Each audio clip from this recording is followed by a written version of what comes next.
Okay, trying it again. A little bit of a hiccup there. Apologize for that. So today we are going to be cupping a new coffee. So this might be new for some folks, what cupping is. So we're going to go through that process. But the coffee is most definitely new for almost all of us. This is our Papua New Guinea Norikori. So the coffee is available now. You can order it. I'll make sure to put a link down below. I'll also put in our detailed coffee report, so you can read more about the coffee. I'll put a direct link in as soon as I'm done broadcasting. So first of all, this might be new for some folks. It might not be new for other folks. But what is cupping? So cupping is a process that we use all across the coffee industry to achieve a whole bunch of different goals. It's pretty much the same process regardless of what we're using it for, but it ultimately comes down to checking for consistency and quality. Our farmers and the people that we partner with in countries of origin use cupping as their harvesting coffee. They'll do sample roasts of the coffee, and they'll make discrete lots of it so they know where it came from, which coffee it is, which farmers brought it in, or which lots it comes from, so they can taste it as they're doing the processing, right, of the coffee. That helps them understand its quality and the consistency of the coffee. When they send samples to us in Olympia, or Atlanta, we do sample roasting, and that sample roasting then allows us to cup the coffee as well. And then just speaking for ourselves, and then we'll also do a sample and cupping when we receive coffee. After we've agreed that we like it, we've cupped it, we tasted it, we like it, and we contract for it and we receive it, we'll then cup it when we receive it to make sure that it's all the same coffee, right? And then we also do daily cuppings in our labs, just to make sure that how we're roasting our coffee for production is in the right zone, right? So every day, a sample of all the coffees that come out of our roastery go on the cupping table for the coffee team to taste, so that we're always working to have consistency with the coffee that we're sending out for you to drink. And then also, since we have two roasteries, one in Olympia and then one in Atlanta, those teams also then make sure that they share coffee pretty regularly. So they'll choose some coffees that they all agree on, because we have pretty much all the same coffees in both places. And then each team will roast the coffee in their roastery, and then they will send them to each other. So Atlanta sends it up to Olympia, Olympia sends theirs down to Atlanta, and then the teams will meet in real time. And sorry, I was posting this.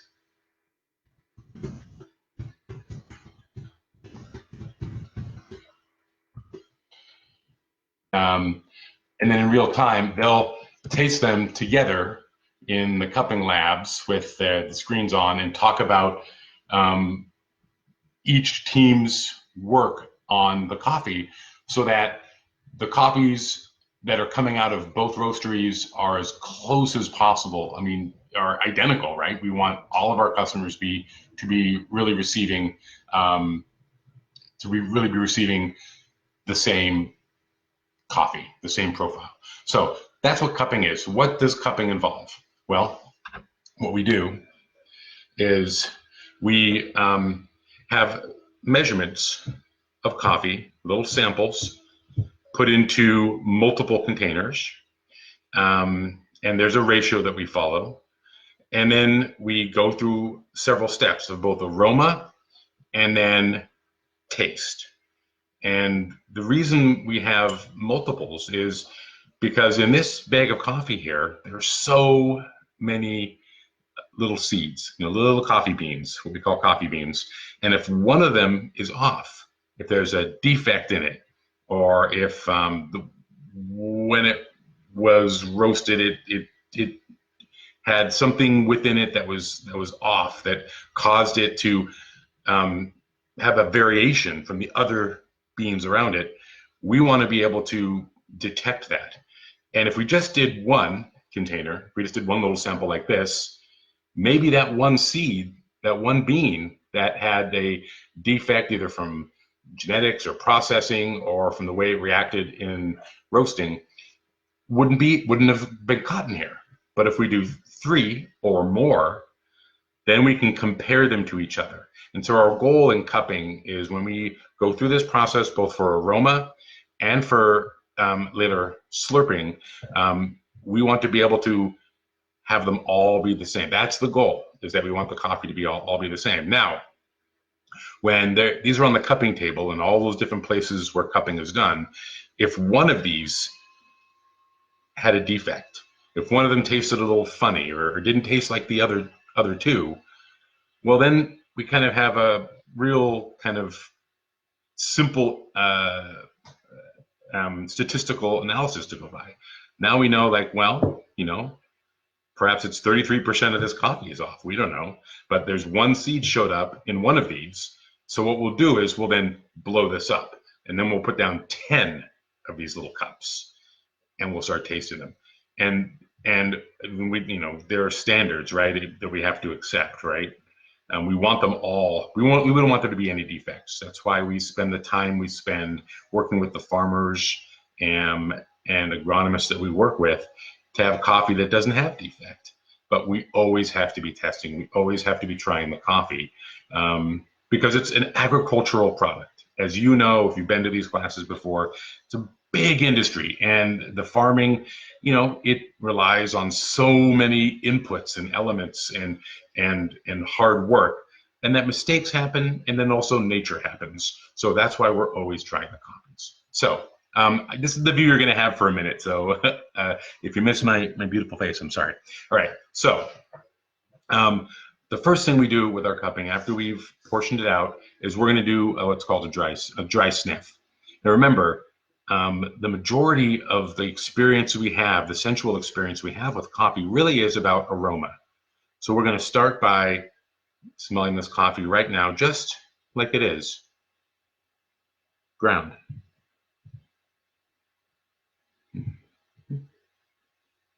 Great. Now I am gonna speed this up a little bit because I know I don't want to take as long as we might usually take. So I've smelled the coffee, and yeah, it smells beautiful. Now we're going to add water, and I'm going to start a timer.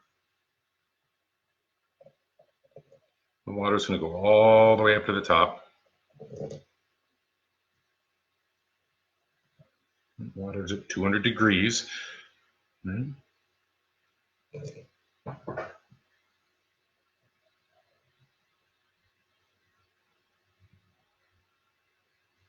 Okay.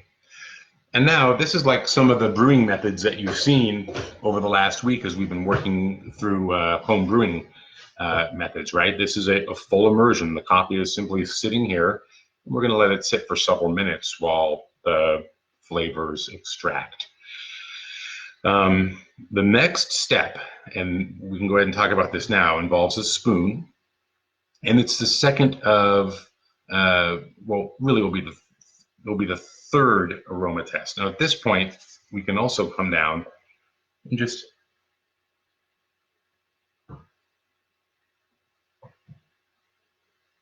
see what they smell like with this wet sniff, wet aromatics. We're going to bump it up in a second and take a really important step of aromatics when we use our spoons to break the crust of each one of these. And when we break that crust, we're doing a couple of things. We are releasing a bunch of air. See, right now you can see that there's not a lot of steam coming up out of here. It's kind of created a little bit of a cap or a lid on here. When we crack that open, we're going to release aromatics up, and that's a really important aromatic point in cupping this coffee. So we will crack the crust and we'll smell at the same time. The other thing it does is it also agitates it slightly and allows the ground to begin to settle a little bit. Now you'll see something I do when I'm doing this. Again, remember, we're using cupping to look for the coffee's qualities in aroma and ultimately taste, flavor, balance. We're also attempting to perform kind of a statistical analysis. So one of the things we want to do whenever we're moving a spoon between these cups is we're going to want to rinse it in water between each one. If we don't, then what might happen is if there was something funny about this cup over here, I break it, smell it, then I go over with this spoon without rinsing it and put it down into this cup right here, well, then I've transferred possibly that same aspect from cup to cup. Also, after the coffee's cooled a little bit, we're going to come through and we're going to taste the coffee. Same thing will apply. When we come in to taste the coffee, we've tasted it, we're then going to rinse that spoon before we go on to the next cup. And again, this is about, you know, just ensuring that we're not transferring any of the qualities in the coffee between the cups. If we did, of course, if there was something funny here, we transferred it over here, we transferred it over here, oh my gosh, this whole, you know, this coffee is full of imperfections, or it, you know, the quality is no good. So we can't do that. We have to try and isolate the issues that are going on, right? So, hi Becky, hi Ben, thanks for joining. That is what we're going to be doing here, and we're just about at the time we're going to do it. Now I always just kind of do a little rinse here. Now this is that first, remember that first kind of really important aromatic step where I'm going to break the crust. It's going to agitate slightly, and then I'm going to smell what comes up. I'm going to experience that first really big aromatic hit. You'll see how these have changed a little bit, right? See how the coffees have begun to.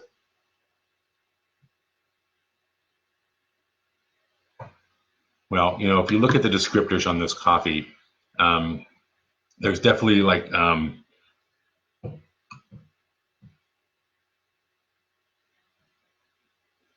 mango and tropical fruits.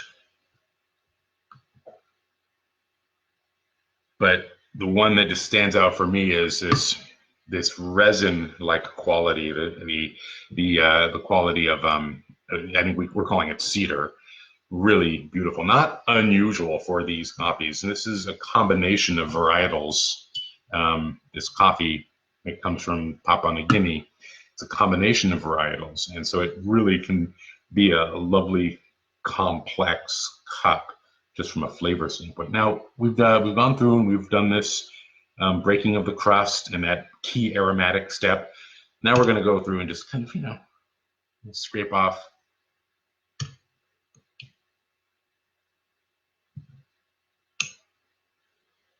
any lingering grounds that are on there.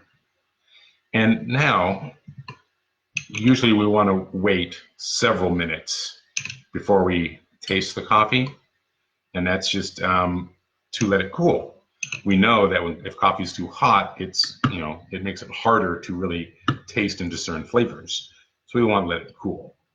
When we do our quality cuppings in the lab for all of our roasts that come off the roasters in each of the labs in Atlanta and Olympia, we'll let them cool down and continue to taste them, because there are some aspects of coffees that really become great when they get cooler than we would ever, you know, obviously serve, you know, probably out of one of the cafes. But and you'll notice, you know, we favor some coffees when we do cold coffee brewing, right? There are just some aspects of coffees that change and improve even as the coffee cools down. So we'll keep these, you know, these cups like this after we've done the first initial tasting in a few minutes. We'll hold on to them and let them really cool down quite a bit as we wait to just see how the coffee changes across time. So we do have a few minutes. You want to wait. So I thought what I'd do is talk a little bit about the coffee, where it comes from. So now I'm going to, forgive me, I'm going to do some kind of by memory map drawing. It's going to be very imperfect. So have some compassion for your Joshua here today, as I attempt to draw parts of the world, which I have been to them, but I'm not a cartographer. So let's talk about where we are first. So we are, obviously here's Alaska, goes down, here's Washington, California, we go down to Baja,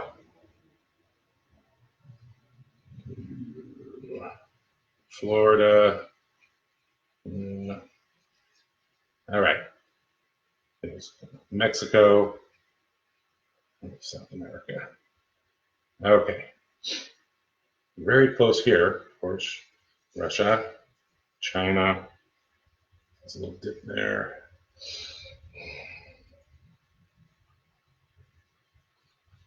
Okay. Alaska, Russia, China. We're going to do Japan right about here. Forgive me, Japan. Here, a bunch of islands that begin a huge archipelago.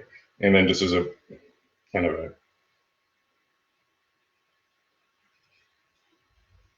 Australia. Forgive me, Australia. All right. So, and then right above Australia, it's an island. Here we are, Olympia, yay! Boop, boop, boop, boop, boop, boop, boop, boop, boop, boop, boop, boop, boop. All the way over above Australia is New Guinea, an island. Now, New Guinea itself is broken into a couple of different states. So let's see here. This one I had to use a reference for because I haven't drawn Papua New Guinea before.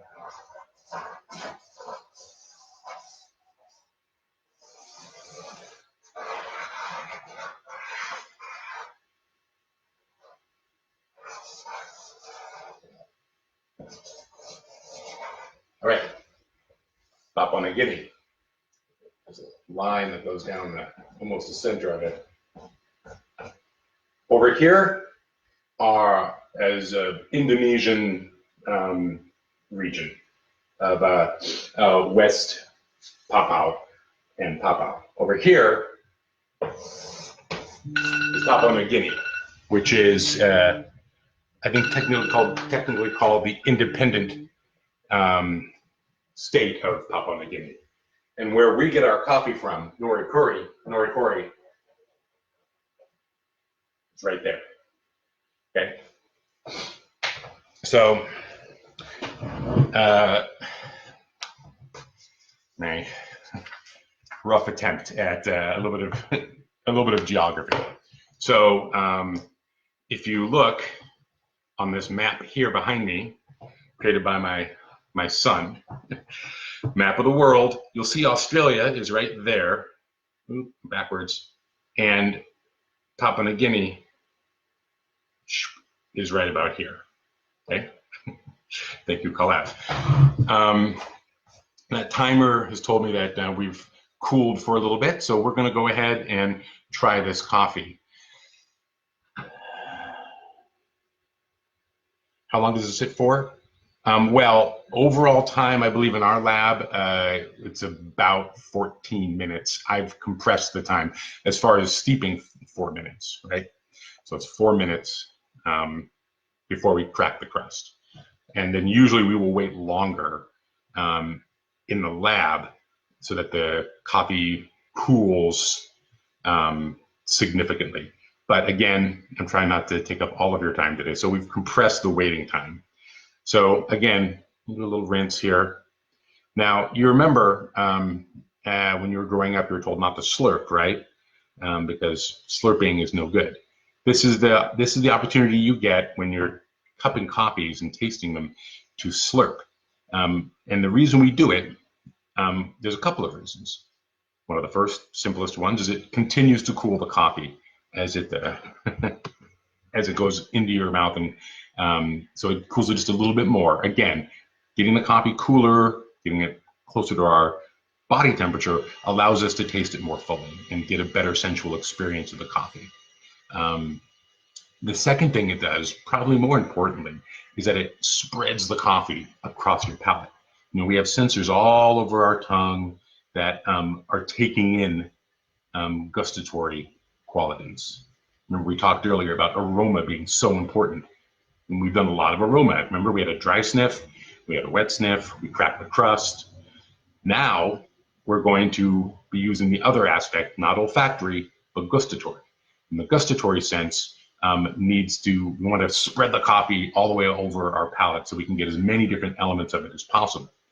Also, when we kind of aerate it, bringing it in, we're still actually using the olfactory sense because obviously they're connected, right? And in the back of the throat, our olfactory sense will continue to bring in qualities of the coffee. Tomorrow, we're going to be doing a little class that's called an aroma exercise, in which we'll be talking about the flavor wheel that we use in coffee and all the different elements we talk about. You know, for this coffee, I've already mentioned like tropical fruits and like a resin or cedar quality, really pleasant astringency. We'll be talking about those elements, where they appear on the wheel, but also how, as we learn more and more about coffee, how we can practice associating those core aromatics and then flavors with our own experience. And the great news is that we all can do this. We all had a first cupping we went to where it all just seemed like too much and coffee just tasted like coffee. Over time, as we practice and we begin to isolate those aromatics and those qualities, we of course learn how to connect them in our heads with our own memories and our own experiences of the different things we talk about, whether it's cedar or oranges or chocolate or caramel. Caramel notes will probably be present in this as well. So I think we've waited long enough here. This is the kind of boring part because you don't get to taste it, but I recommend you pop down below in just a minute and get some, take it home, and brew it at home. We have some great brewing lessons coming up this next week, and we've had some already if you want to reach back into the Facebook page videos, and we'll help you bring out as much as we possibly can out of this coffee. So here we are, slurp.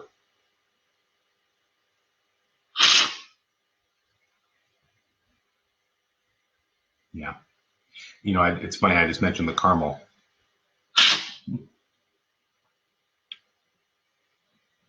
Absolutely, yeah.